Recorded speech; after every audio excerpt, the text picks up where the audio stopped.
Attraction क्या बोलता है? हम किन चीजों को आकर्षित कर रहे हैं? भगवान ने आपको हमको बड़ा काम करने के लिए पैदा किया। क्या हम बड़ी मेहनत को आकर्षित कर रहे हैं? बड़े संघर्ष को हम आकर्षित कर रहे हैं? बड़े दर्द को झेलने के लिए हम तैयार हैं? बड़ी तकलीफ और बड़ी आलोचना, बड़ी बेइज्जती, बड़ी परेशानियों को सामना करने के लिए अपने आप को तैयार कर रहे हैं? हमें बड़ा चाहिए, लेकिन तकलीफ बड़ी नहीं चाहिए। लॉ ऑफ अट्रैक्शन, आकर्षण का नियम बोलता है कि आप, अच्छा एक छोटी सी बात, मुकेश अंबानी ने अपने बेटे की शादी किया था, आपको इनविटेशन कार्ड भेजा था? क्यों? क्यों भाई? आप भी तो भारतीय हो, आप भी तो भारत देश के हो ना, आपको क्यों नहीं भेजा इनविटेशन कार्ड? आपको भेजा था? क्यों क्यों नहीं भेजा बताओ? क्योंकि आप उसकी औकात के बराबर के नहीं हो। मोदी जी को भेजा था ना? भेजा था ना? क्यों भेजा था? सोचो आप, दुनिया के बड़े बड़े जितने रिचेस्ट पर्सन है उसने सबको भेजा था, लेकिन यदि उसी की समाज में जो गरीब कैटेगरी में, उनको भी नहीं भेजा था। लेकिन उस साले ने शादी होने के कुछ समय के बाद उसने जियो का रिचार्ज बढ़ा दिया, एक दो दो रुपए। और किससे कमाया? किससे कमाया? इस गरीब लोगों से, इस मीडियम लोगों से, आप और हम लोगों से है।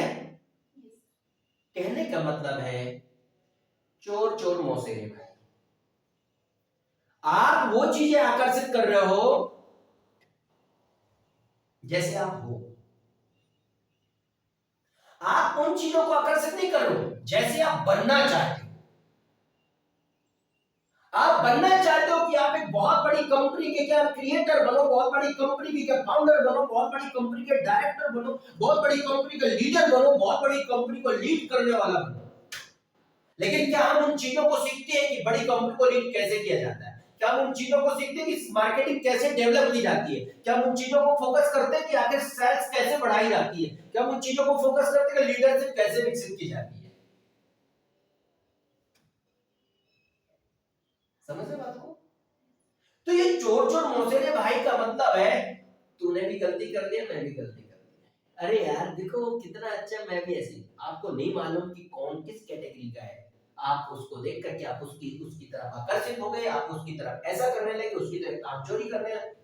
दुनिया के 99% लोगों की यही हरकत है, इसलिए दुनिया में आज बर्बादी सबसे चरम सीमा पर जा रही है, हर एक फील्ड पर। फिर जब लोग बर्बाद होते हैं, गलत रास्ते पर जो हो चुके होते हैं, बेरोजगार हो चुके होते हैं, कामचोर हो चुके होते हैं, निकम्मे हो चुके होते हैं, मेहनत से जी चुराने वाले हो चुके होते हैं, सबसे ज्यादा वाहियात हो चुके होते हैं, तो फिर वही लोग अपने गुरु को बोलने लगते हैं इट्स माय लाइफ, मैं कुछ नहीं करूं। क्योंकि उनको मालूम है कि मैं मरने की कगार में पहुंच चुका हूं। उनको मालूम है, उनको ये नहीं पता कि मैं अपनी जिंदगी में बड़ा काम करने के लिए तैयार हूं, उनको नहीं पता। लेकिन वो मरने की कगार में पहुंच चुके हैं, उनको मालूम कि मैं हमारा हूं, मैं नहीं बन सकता, मैं बिल गेट्स नहीं बन सकता, मैं अमेज़न का क्या ओनर की तरह नहीं बन, जोस बेजोस नहीं बन सकता, मैं मार्क जुकरबर्ग की तरह नहीं बन सकता, मैं टाटा बिरला की तरह नहीं बन सकता, मैं आनंद महिंद्रा की तरह नहीं बन सकता, मैं बचेंद्री पाल की तरह नहीं बन सकता, मैं अनुराग सिन्हा की तरह नहीं बन सकती, लेकिन मैं माधुरी दीक्षित जरूर बन सकती है। वो भी नहीं बन सकती क्योंकि उसके लिए भी संघर्ष, दर्द, तकलीफ और करेक्टर चाहिए।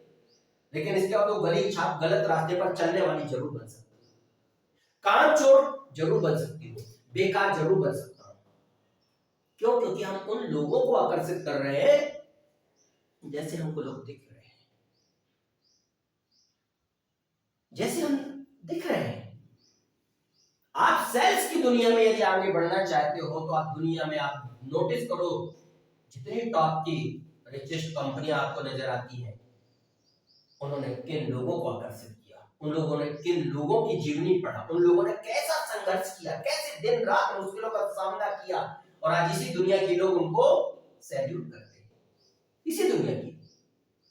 तो आपको अपने काम में यदि शर्म आ रही है लोगों के सामने, तो आप क्या चीजें आकर्षित कर रहे हो, समझ गए? अपने सपनों को मारने वाली चीजों को, अपने सपनों को बर्बाद करने वाले लोगों को, अपने सपनों को खत्म करने वाली आदतों को आप आकर्षित कर रहे हो। आप उन लोगों को आकर्षित नहीं कर रहे हो जो आपके सपनों को जगाने की, आपके सपनों को बनाने की, आपके सपनों को तैयार करने की, आपके सपनों को साकार करने की शिक्षा देते हैं।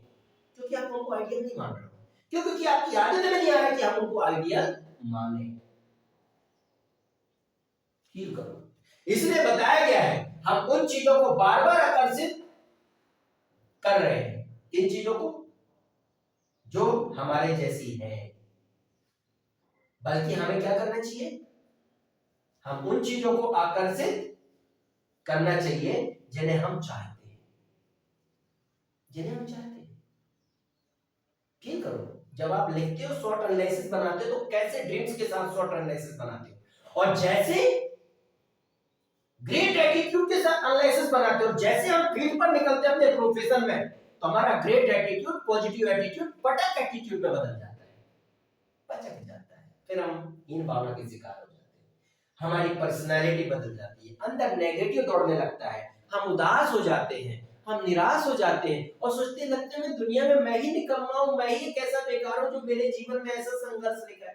अरे आप एक ऐसे इंसान हो कि प्रकृति आपको वो मौका दी है, कुदरत ने आपको मौका दी है इतिहास रचने का, लेकिन वो कुदरत की विचार आपके अंदर है, लेकिन आप नेगेटिव सोचोगे तो उस चीज को आप नहीं फील कर पाओगे, नहीं पहचान पाओगे, नहीं पकड़ पाओगे। इसलिए आप बताया गया है कि नेगेटिव लोग सबसे खतरनाक होते हैं। नेगेटिव विचार दिमाग में गूंजने वाले जो लोग होते